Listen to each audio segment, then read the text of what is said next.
महाविकास आघाडी आणि मनसेच्या उद्याच्या मोर्चाला पोलीस परवानगी देणार नसल्याची माहिती कळते।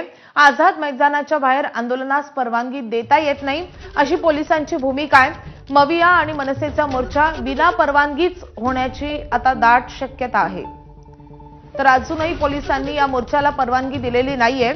आझाद मैदानाच्या बाहेर अशा रीतीने परवानगी देता येणार नाही अशी पोलिसांची भूमिका आहे आणि त्यामुळेच अजून या मोर्चाला परवानगी न मिळाल्याने उद्या हा मोर्चा विना परवानगीच होईल अशी दाट शक्यता वर्तवली जाते आहे। खरं तर उच्च न्यायालयाच्या निर्देशानुसार आझाद मैदानावर अशा रीतीने मोर्चे काढणे हे बंधनकारक असणार आहे।